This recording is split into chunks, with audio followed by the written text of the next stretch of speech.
Le président français Emmanuel Macron a annoncé le 10 juin une réduction de la présence militaire française au Sahel marquée par la fermeture de bases et une réarticulation de la lutte anti-djihadiste autour d'une « alliance internationale » associant les partenaires européens et les États-Unis.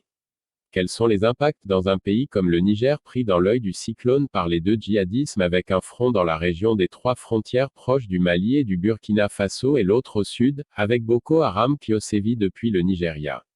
Il y a aussi au nord le débordement des trafics en tout genre depuis la Libye.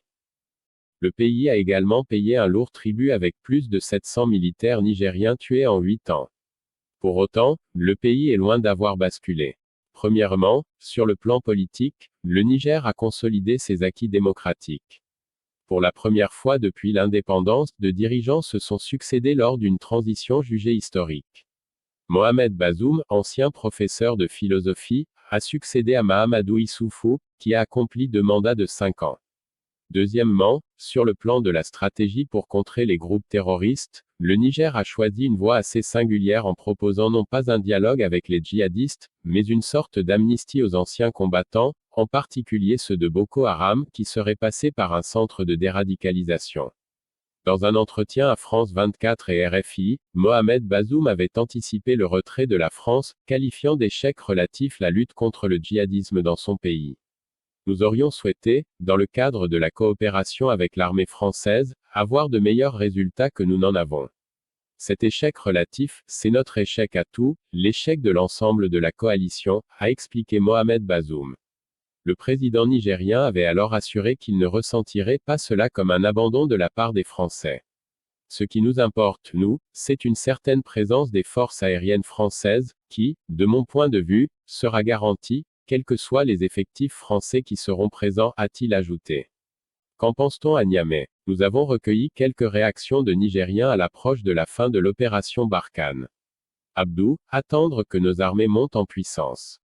Ce haut fonctionnaire nigérien n'est point favorable à l'arrêt de l'opération Barkhane. Il faut absolument attendre que nos armées montent en puissance, dit-il. Cela prendra encore du temps, et j'estime que la France doit encore être à nos côtés. Cette présence nécessaire doit s'accompagner d'une pression sur nos dirigeants pour qu'ils cessent leur méfiance à l'endroit d'une armée puissante, poursuit-il, ajoutant, cette méfiance envers l'armée nationale n'a aucun sens. Barkhane est nécessaire jusqu'à ce que nos armées soient en mesure de faire face seules à ces hordes de barbares, conclut-il. Idmoun Kaila, c'est la question démocratique qui est en jeu. Pour ce professeur agrégé en biotechnologie, la question centrale n'est pas Barkhane. Le sentiment de rejet de la France n'en est qu'à ses débuts et sa raison profonde est l'immixtion de la France dans les processus démocratiques. Cela a commencé par le Gabon, puis ce fut la rez-de-chaussée. Ensuite, il y a eu la Guinée et la Côte d'Ivoire. Le cas du Tchad a fait monter d'un cran l'animosité à l'endroit de la France qui annihile la volonté de changement des populations, dit-il. La mort d'Idriss Déby a fini par convaincre les Africains qu'il n'y aura jamais de démocratie en Afrique tant que la France persistera à imposer des satrapes pourris et inconscients, poursuit-il. Et de conclure, Barkhane cristallise seulement ce refus. Abdourahmane Mega, il faut laisser l'armée nigérienne s'organiser. Ce consultant indépendant, par principe, ne souhaite pas qu'on sous-traite la sécurité de son pays.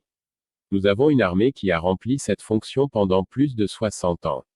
Aujourd'hui, on est confronté à un nouveau défi. Il faut laisser cette armée s'organiser et répondre aux problèmes des djihadistes, dit-il, avant de poursuivre, on ne se fait pas d'illusions, ceux qui attaquent les villages, il y a quelqu'un qui les a armés, les a dotés d'un certain nombre de moyens. Ainsi, on s'est retrouvé dans un contexte assez particulier. Je crains que ça ne risque de mettre un frein au processus démocratique, que toutes les bases, le socle, les piliers sur lesquels le pays a été construit ne soient progressivement détruits. Et de conclure, je n'ai jamais souhaité la venue d'une armée étrangère. Que Barkhane parte le plus rapidement possible. C'est mon souhait. On saura se donner les moyens pour pacifier cette zone-là. Abdourahmane Maïga, qu'on nous laisse entre nous. Quant à l'impact de la présence de ces forces sur le théâtre des opérations, pour Abdourahmane Maïga, les gens n'ont jamais été sécurisés avec l'arrivée des armées étrangères, jamais. Vous avez appris ce qui s'est passé à Terra quand l'armée tchadienne est arrivée là-bas. Des viols ont été commis. Et d'ajouter, une armée étrangère, avec le temps, elle s'installe, et elle commence à entrer dans les maisons. Qu'on nous laisse entre nous, le Niger, le Burkina Faso, le Mali et la Mauritanie. On va trouver une solution à ça. Sans les autres. Pour ce qui est de l'équipement, c'est une question de sous. On sait où ça se vend. On va acheter du matériel performant qui nous permet d'assurer la sécurité de nos zones. Les populations n'ont jamais fait confiance aux armées étrangères. Elles n'ont connu que des exactions. Pour créer la base française qui se trouve dans la région de Walam, on a déplacé plus de 100 villages. Ces villages sont partis et on s'est aperçu après coup que c'était l'armée française qui occupait ces vastes territoires. Youssouf Mahaman, le moment est très mal choisi. Pour ce titulaire d'un master, actuellement stagiaire dans une compagnie de téléphonie, le changement autour de Barkhane a été une grande surprise dans un contexte sécuritaire marqué de plus en plus par de lourdes pertes. En témoignent les récentes attaques au Burkina Faso. Je pense que le moment est très mal choisi.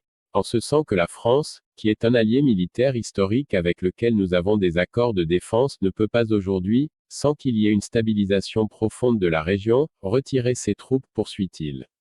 La force Barkhane, nous l'avons appelée de nos vœux et je pense qu'il est trop tôt pour qu'elle reparte, ajoute-t-il. Et de poursuivre quant à l'impact du changement opéré autour de Barkhane, le retrait de Barkhane va créer la psychose au sein des populations. Quand on voit aujourd'hui qu'une puissance militaire comme la France se résigne face au terrorisme, cela ne peut que créer de la psychose au sein de la population. Il faudrait alors qu'on en sache un peu plus sur cette décision de retirer Barkhane du Sahel pour que cela ne donne pas le sentiment d'un aveu d'échec qui ne peut que troubler, faire peur à toute la communauté. Ousseini Lawali Goumé, la question de la relève est posée. Pour cet ancien militaire, aujourd'hui tailleur, avant de penser à un retrait, il faut d'abord songer à une relève sur le terrain. Et de s'interroger, qui va relever Barkhane et avec quels moyens. Et de conclure, le timing est trop court parce qu'il faut d'abord du temps et de la préparation. Commentant l'impact de ce changement sur le théâtre d'opération, sur les populations, leur comportement vis-à-vis des troupes étrangères, leur morale aussi, il dit, le comportement des populations vis-à-vis des troupes étrangères est de deux types. Il y a ceux qui croient dur comme fer que l'Occident arme et finance les terroristes. Ceux-là ne verront jamais d'un bon œil les troupes étrangères. De l'autre côté, il y a ceux qui se disent que le Sahel est immense et que, sans la collaboration des locaux, il n'y aura pas d'issue heureuse à cette guerre asymétrique.